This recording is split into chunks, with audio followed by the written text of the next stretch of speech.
Salut à tous, on se retrouve aujourd'hui pour parler du FC Barcelone en ce mercredi 28 décembre et on commence tout d'abord avec l'entraînement qui s'intensifie avant le derby de ce week-end contre le voisin de l'Espagnol Barcelone. N'oubliez pas, c'est samedi 14h, le coup d'envoi. Donc voilà quelques photos de l'entraînement du jour sous le beau soleil actuellement du côté de Barcelone. On peut voir Ansu Fati souriant ou même un Pedri très concentré, focus voilà, sur le ballon aussi, sur le prochain match ou même Rafinha. On peut voir Lewandowski, Marc-André Ter Stegen ou même Alejandro Balde, ou même Ousmane Dembélé. Donc voilà, tout cet entraînement bien sûr c'est pour préparer ce Barça espagnol samedi 14h. Et concernant Araujo, les gars, donc il obtiendra très bientôt le feu vert médical. Donc il s'entraîne bien sûr du côté du Barça, mais il n'a pas encore le feu vert médical pour disputer la rencontre samedi, mais il va l'avoir très prochainement là dans les prochaines heures et voilà ça sera ok pour lui bien sûr. Il pourra être dans le groupe du FC Barcelone et il pourrait même commencer titulaire Araujo. Regardez le 11 probable contre l'Espagnol Barcelone. Donc Ter Stegen bien sûr sera le gardien, Jordi Alba, Araujo, Eric Garcia, Alex Balde devrait être sur le couloir droit de la défense. Pedri, Busquets, Frenkie de Jong devraient être les trois milieux de terrain. Et devant, ça devrait être Ferran Torres, Rafinha à la place de Dembélé. Dembélé vient seulement de revenir depuis quelques jours de vacances. Donc c'est pour ça que ce sera Rafinha normalement l'ailier droit. Et du coup, qui remplacera Lewandowski qui est suspendu pour les 3 prochains matchs de Liga. Il y a Memphis Depay qu'on pouvait penser, mais ça serait plus Ansu Fati qui devrait commencer titulaire au poste de numéro 9 de buteur dans cette équipe. Et l'arbitre de la rencontre, donc tout le monde le connaît, c'est Mateu Laoz qui arbitrera le Barça espagnol. Barcelone samedi, donc voilà un arbitre qui arbitre souvent le Barça et qui n'est pas très cool souvent avec le FC Barcelone. On revient un an jour pour jour en arrière, c'était le 28 décembre 2021 et le Barça a officiellement annoncé la signature de Ferran Torres de Manchester City. Voilà, il y a un an jour pour jour. Bon, c'était pas sa présentation, mais c'était officiel. Il quittait Manchester City pour rejoindre l'équipe du FC Barcelone. Voilà, c'était un 28 décembre, c'était l'année dernière et ses stats depuis ces 44 matchs avec l'équipe du Barça, toutes compétitions confondues pour 12 buts et 7 passes décisives. Donc moi je trouve voilà que c'est, je pense qu'on peut attendre beaucoup plus quand même de Ferran Torres par rapport à ce qu'il nous a montré depuis son arrivée il y a un an. Et on peut voir, tiens, il fait la une du journal Sport aujourd'hui, Ferran. Donc maintenant c'est parti pour sa 2e année, voilà, parce que ça fait déjà un an qu'il a rejoint cette équipe du FC Barcelone. Et là, l'autre une, qui parle souvent du Barça, c'est Mundo Deportivo et recherche changement de plan. En gros, changement de plan et on peut voir Xavi avec surtout Busquets et grosse info, quasiment un coup de théâtre concernant Busquets. Donc il n'a plus envie de rejoindre la MLS. D'après Mundo Deportivo, ce qu'on peut voir aujourd'hui, et envisage même de renouveler avec le Barça. Une discussion avec Xavi et la probable prolongation de Messi à Paris en sont la cause. C'est vrai que lui voulait rejoindre cette équipe en MLS, je crois l'Inter Miami. Mais vu que Messi, il pensait l'accompagner du côté de l'Inter Miami, mais Messi, on sait que normalement il va continuer du PSG. Du coup, voilà, lui aussi, aurait des autres un changement de plan en gros. Et du coup, il préférait même rester du côté du FC Barcelone, même prolonger du côté du club. Du coup, voilà, je ne sais pas si c'est une bonne nouvelle ou non, parce que voilà, je pense qu'il a fait son temps du côté du Barça. Donc voilà, c'est la situation actuelle de Busquets. Concernant Marcos Alonso, donc il restera au Barça. Il ne reste plus qu'à s'entendre sur la durée de son contrat, qu'il s'agit d'une prolongation d'un an ou d'un an plus une autre année en option. Donc une chose qui est sûre, c'est qu'il restera du côté du FC Barcelone la saison prochaine. Mais voilà, est-ce que ça sera un contrat d'un an jusqu'en 2024 ou un contrat d'un an plus une autre année en option, donc en gros jusqu'en 2025. Même beaucoup de déclarations, les gars, d'Eric Garcia qui a été interviewé par Gérard Romero hier. Donc voilà, ça parle de tout. Donc tout d'abord, avez-vous reçu un cadeau de blague en gros lors de Noël? Il a dit oui, mais je ferais mieux de ne pas dire ce que j'ai reçu. Donc il a rigolé. Donc dans ma famille, on s'offre des cadeaux amusants à Noël. Mon père et mon oncle aiment les animaux, alors je leur ai offert un livre avec beaucoup de photos d'animaux en train de faire caca en gros. Donc voilà, c'est des cadeaux un petit peu insolites du côté de la famille Eric Garcia. Il a également dit par rapport à la Coupe du Monde, on aurait aimé aller plus loin en Coupe du Monde, mais par contre il y a le côté positif, on a passé plus de temps en famille. Je n'ai pas passé autant de temps en famille depuis avant la pandémie, car je vivais à Manchester, bien sûr. Toujours avec lui, donc déçu de ne pas avoir joué la Coupe du Monde, c'est Gérard Romero qui lui pose cette question. Donc n'oubliez pas qu'il a joué aucune minute lors de la... je sais plus, je crois que c'est lui qui a disputé aucune minute, Eric Garcia. Nous sommes privilégiés, rien que d'avoir été convoqué, je voulais jouer, c'est normal, mais je respecte toujours les décisions du coach. Le coach est toujours au top et il sait ce qui est le mieux pour l'équipe. C'est pour ça en gros qu'il a joué aucune minute lors de cette Coupe du Monde, donc il n'est pas trop déçu. En gros, il fait passer bien sûr l'équipe avant ses intérêts personnels. Toujours avec lui, nous ne savions rien du départ de Luis Enrique de l'équipe nationale espagnole. Nous le savions quand il a été annoncé par rapport au licenciement de Luis Enrique. Donc ils l'ont appris comme nous on l'a appris dans la presse. Par rapport à la suspension de Robert Lewandowski des 3 prochains matchs de Liga, il a dit c'est dommage car c'est un joueur très important, mais je ne suis pas trop inquiet. Il y a beaucoup de bons joueurs qui peuvent jouer à son poste. Du coup ça peut peut-être être Ansu Fati de ce bon joueur qui va jouer à son poste samedi. Et je suis sûr que ce joueur fera de son mieux pour essayer de remplacer, on va dire, Lewandowski pendant sa suspension. Et je ne comprends pas la suspension de 3 matchs de Lewandowski. Je ne sais pas ce qui s'est passé. Lewandowski nous a dit qu'il n'avait rien dit à l'arbitre. C'est un peu étrange. Mais bon, voilà, c'est quand même 3 matchs où il ne sera pas là, l'attaquant polonais. Toujours avec Eric Garcia, j'ai hâte de voir le meilleur Ansu Fati. Oui, lors des entraînements pendant la Coupe du Monde, je l'ai vu différemment. C'est avec une étincelle particulière. Pareil, dans les derniers jours d'entraînement, il nous aidera beaucoup lors des prochains matchs. Et c'était difficile pour Ansu Fati d'avoir commencé sa carrière en jouant très jeune, puis de se blesser. C'était compliqué quand tu es jeune et que tu veux jouer tous les week-ends. Ansu a une mentalité très forte, une mentalité de gagnant. Bien sûr, il faut avoir ça, bien sûr, et surtout être fort aussi, déjà physiquement et aussi dans la tête, mentalement, bien sûr, pour faire une belle carrière de footballeur.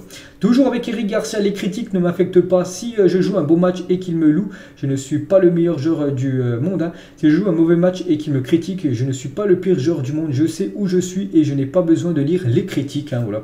Par rapport à des fois des matchs où il est mauvais, on va dire, et par rapport aux critiques qu'il subit, en gros il sait ce qu'il vaut tout simplement. Eric Garcia, il a également parlé de Piqué, à une façon particulière de communiquer. 3 minutes avant le match, il fait des blagues, puis il devient sérieux et joue un grand match. C'est le seul joueur que j'ai jamais vu faire ça, voilà, d'être blagueur, mais après être très concentré bien sûr lors des rencontres. Comment ai-je appris les signatures de Christensen et Jules Koundé, donc 2 défenseurs qui ramènent de la concurrence à Eric Garcia, avec lui c'est aussi un défenseur. Il a dit je l'ai pris comme un défi, je connais mes capacités et ce que je peux offrir. Ces signatures m'ont fait grandir à Manchester City. J'ai également eu beaucoup de concurrence, je dois travailler beaucoup plus dur pour saisir les opportunités, c'est bien. Toujours avec Eric Garcia, quand je jouais pour Manchester City, Pep et moi communiquions en catalan. Voilà, il parlait quasiment en espagnol, on peut dire, pas en anglais, par rapport à Eric Garcia et Pep. Il parle aussi de Bernardo Silva, qu'il a connu du côté de Manchester City. Chaque fois qu'on me demandait qui était le meilleur joueur de City, je disais toujours Bernardo, c'est un joueur polyvalent et sensationnel. C'est que le Barça était intéressé par le joueur, mais voilà, je suis pas sûr maintenant que le Barça sera intéressé l'été prochain parce qu'en gros Manchester City demande trop d'argent bien sûr pour Bernardo. J'aimerais devenir entraîneur dans le futur, Eric Garcia, donc voilà une carrière d'entraîneur à la fin de sa carrière de joueur est envisagée. Il parle aussi de Léo Messi, est le meilleur joueur que j'ai jamais vu. Donc Léo Messi a montré en Coupe du Monde son niveau physique. Beaucoup de gens ont dit qu'il était fini et qu'il n'avait pas le niveau physique. Eh bien si, parce qu'on a pu voir bien sûr qu'il a été au top pendant cette Coupe du Monde. Si Messi signe au Barça, pensez-vous qu'il conditionnerait le système de l'entraîneur? Donc il a dit Eric Garcia, avoir un joueur comme Messi ne conditionnerait jamais le système d'un entraîneur. Bien sûr, ce serait toujours un plus d'avoir quand même, c'est toujours un plus d'avoir Léo Messi dans ton équipe que de ne pas l'avoir. Comment me définirais-je en 3 mots? Responsable, travailleur et drôle. Voilà, c'est un sacré blagueur, on peut dire, Eric Garcia. Son meilleur copain du côté du FC Barcelone, c'est Ferran Torres. Comment dire, le joueur qu'il aimerait le plus recruter, enfin qui signe du côté du Barça, Léo Messi, bien sûr, sans surprise. Sa série TV préférée, Viking, série aussi que j'ai regardé, une très bonne série, voilà, il y a des bons goûts. Eric Garcia. Quelle est la première chose que je fais en rentrant chez moi? Il allume sa PlayStation directement, donc voilà, pas de télé, directement PS5, je pense, pour Eric Garcia. Donc peut-être qu'il doit jouer à FIFA, peut-être avec le FC Barcelone. Son idole, c'est Carles Puyol, l'ancienne légende, bien sûr, Carles Puyol. Est-ce que je peux avoir des enfants dans le futur? Oui, bien sûr, voilà, il aimerait avoir des enfants. Eric Garcia, jouant en tant que pivot, je n'ai jamais joué à ce poste, mais si un jour je dois y jouer, alors j'y jouerai. En pivot, donc en gros quasiment en sentinelle, voilà, en mode Busquets, voilà, donc pour l'instant lui c'est plus un défenseur central, mais s'il doit jouer, en milieu de terrain, ben, il jouera au milieu de terrain. Il parle du jeune Lamine Yamal, hein, est un grand joueur, il n'a que 15 ans. Il s'est entraîné environ 4 fois avec nous. Hein, puis voilà, il est considéré hein, comme, bon, peut-être pas comme Léo Messi, parce qu'il a fait une belle carrière, mais vraiment comme un futur peut-être très grand joueur hein, du FC Barcelone, ce jeune Lamine Yamal. Bien sûr, il en parle, hein, il dit que ce sera un très grand joueur dans le futur. Et la nouvelle de la saison dernière est sortie que je m'étais entraîné comme pivot, parce que Xavi me l'avait demandé. Xavi est arrivé et m'a dit tu t'es entraîné comme pivot. Je n'ai pas remarqué, je me suis jamais entraîné comme pivot, mais il pourrait, comme je l'ai dit hein, juste avant, jouer bien sûr en tant que pivot. Donc voilà, toutes les déclarations d'Eric Garcia allaient pas mal, hein, il a été interviewé, on est revenu sur toutes ces déclarations. Et on va parler aussi de Lewandowski aussi, qu'on a fait quelques-unes, mais beaucoup moins, à peu près une dizaine. Hein. Donc Lewandowski, tout d'abord sur son compte Instagram, Cookie Time, donc en gros c'est l'heure du cookie voilà, qu'il a fait avec sa femme, hein, Anna Lewandowska. Et quelques déclarations aussi de Lewandowski, hein, j'ai dit, il y en a un petit beaucoup moins que par rapport à Eric Garcia. Donc l'entraîneur qui a eu le plus d'impact sur moi, il y en a eu beaucoup, hein, Pep Guardiola, Klopp, Ancelotti et Flick, hein, voilà les entraîneurs qui l'ont le plus marqué lors de sa carrière. Hein. Toujours avec Lewandowski, mon passe-temps préféré en dehors du football, passer du temps avec ma famille. Voilà. Lewandowski, toujours mon meilleur ami dans le football, j'ai une bonne connexion avec tous les jeunes du Barça, j'ai aussi une bonne connexion avec Ter Stegen et Frankie de Jong, donc en gros il s'entend bien avec tout le monde hein, actuellement du côté du club. Hein. Qu'est-ce que je ferai quand je prendrai ma retraite de football? Il a dit 50% ce que je ferai sera lié au football, peut-être entraîneur, et les autres 50% seront liés aux affaires. Voilà des affaires hein, qu'il fera bien sûr après sa carrière de joueur. Hein. Est-ce qu'il aimerait avoir des tatouages dans le futur? Non. Voilà, pas de tatouage hein, pour Robert Lewandowski. Sa musique préférée, c'est une musique de Justin Timberlake, hein, qui s'appelle Losing My Way. Donc voilà, c'est sa musique qu'il écoute le plus, hein, c'est sa musique number one, on peut dire. Hein. Le film préféré, c'est Man of Fire, voilà son film préféré. Sa série préférée, Prison Break, là aussi une très bonne série, hein, que tout le monde connaît bien sûr, Prison Break, hein, c'est une série qu'adore Robert Lewandowski. Et le sportif qui préfère le plus en dehors du football, c'est le légendaire LeBron James. Hein.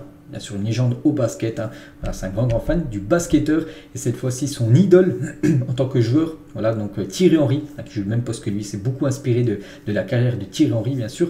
Robert Lewandowski, sa dernière info. Hein. Combien de pompes d'affilée puis-je faire? Je ne sais pas, plus de 50. Hein. Donc voilà, bien sûr, en mode musculation, il est au top. Lewandowski, donc voilà, toutes les déclarations. Hein, bien sûr, des fois, c'est un peu cool aussi de voir ce que pensent, bien sûr, les joueurs, pas que à chaque fois par rapport au match ou par rapport au foot. Voici le 4e maillot du Barça pour le reste de la saison, donc il sera utilisé pour les gros matchs lors de la deuxième partie de saison, peut-être par exemple pour le Classico, pour le match retour, hein, ça sera voilà, ce maillot tout jaune avec quelques barres rouges, en gros maillot en mode drapeau catalan. On va parler de Léo Messi, les gars. La chambre où Léo Messi a séjourné pendant la Coupe du Monde au Qatar sera transformée en musée. Les fans pourront visiter et voir où Messi est resté. Hein, Messi, même si je ne joue plus du côté du Barça, moi dès que j'ai des infos sur Messi, j'en parle hein, sur l'épisode du Barça, parce que c'est une légende, bien sûr, on le sait, du côté du club. Et voilà, sa chambre sera quasiment un musée, un mini musée, hein, voilà, par rapport à sa magnifique Coupe du Monde. Et actuellement, il est toujours encore en Argentine. Il va passer encore jusqu'à dimanche en Argentine, puis après il reviendra en Europe, hein, du côté de Paris. Et actuellement, il est au mariage de Tagliafico, un autre Argentin. Voilà une petite info concernant Léo Messi. Et Messi, les gars, il pourrait même peut-être être un futur président de l'Argentine, hein, parce qu'un cabinet d'études de l'opinion publique a demandé à 2500 Argentins s'ils pourraient voter pour Léo Messi s'il venait à se présenter à la présidence en Argentine. 44% des sondés ont répondu comme oui et 18% ont mis peut-être. Voilà, donc c'est quand même incroyable. Hein. Pourquoi pas une carrière en politique après pour Léo Messi. Aujourd'hui, on est le 28 décembre et n'oubliez pas sur Amazon Prime, hein, j'en ai parlé il y a quelques jours, hein, qu'il y a le documentaire Barça, une nouvelle ère. Bah, ça sort aujourd'hui, bon, je ne sais pas si c'est déjà sorti ou ça sort dans la journée, je ne sais pas, mais voilà, aujourd'hui, avant minuit ce soir, bah, il y aura ce documentaire hein, sur Prime Video concernant voilà, le FC Barcelone sur les 2 voire 3 dernières années, hein, sur les moments forts du club. Et on finit les gars cet épisode aujourd'hui, le Barça avec Mbappé. Bon, c'est quoi cette info? En gros, c'est Mundo Deportivo qui ont mis ça. N'oubliez pas qu'aujourd'hui, en Espagne, c'est le 28 décembre. Et le 28 décembre, en gros, ça équivaut au 1er avril chez nous en France ou un peu partout, hein, avec les poissons d'avril. En gros, voilà, c'est la journée des blagues. En gros, c'est pour ça que voilà, c'est Mbappé hein, du côté du Barça. Mais bien sûr, Mbappé ne signera pas du côté du Barça, enfin pour l'été 2023. Peut-être dans le futur, pourquoi pas. Mais là, bien sûr, c'est pas vrai. Donc, c'était seulement une blague. Donc voilà, les gars, la fin de cet épisode. J'espère que ça vous a plu. On se retrouve demain. Hein, aux alentours des 18h hein, pour le nouveau numéro concernant le FC Barcelone. Bonne fin de journée à vous et à demain.